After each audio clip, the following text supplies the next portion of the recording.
Hi folks, ShorelineBill out here on the third hole at Shoreline Golf Links. I've hit my drive way left of the fairway and I'm stuck in this predicament here where I have the trees up above me and I got to hit a low shot.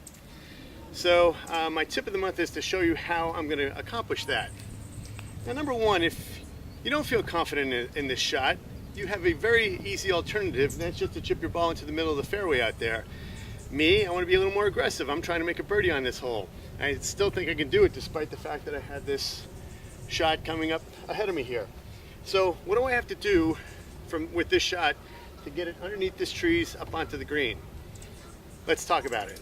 So if I play the ball in the middle of my stance and take my normal swing, I know this thing's going up in the trees and it's going to hit the tree, fall down, and I'm going to have to walk up 10 feet and hit it again. So I want to make sure I hit this ball nice and low. So that means, number one, I'm going to take a lower lofted club. I have a 5-iron right here. I know a 5-iron is going to hit the ball lower, but I want to make sure my 5-iron still gets underneath these trees. So what I'm going to do is I'm going to take the ball and I'm going to play it back in my stance. And I mean, my foot is right here and the ball's behind my right foot. That's going to ensure that I have de-lofted my club properly, and that's going to make my ball start off lower. The problem with playing the ball way back in my stance is we know my club travels on a nice arc. And when I'm coming from the inside here, my face is wide open back. So right back here in my swing, my face is open. And as it gets to the ball, it squares and then it starts closing again. So I know if I play the ball back in my stance, when I get to that ball, my face is going to be open. So to compensate for that, what I have to do is take my club and actually shut it down in my hand. So I'm actually taking my club and rotating it counterclockwise so that the face is now shut. But what's going to happen is because it's shut right here in front of my body, when the club goes to hit the ball that's back in my stance, my club face is going to be square to my target.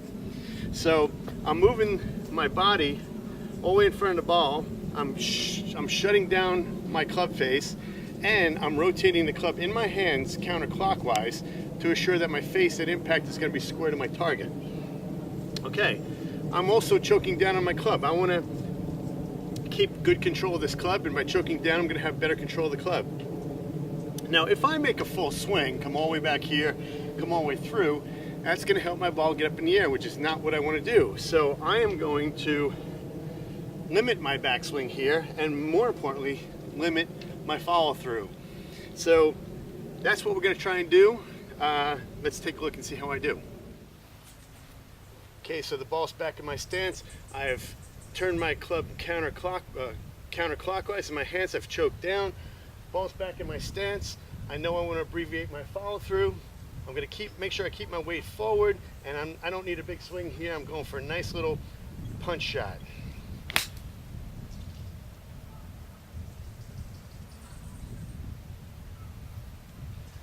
Now I know you can't see that, but it did go on the green. So once again, play the ball back in your stance.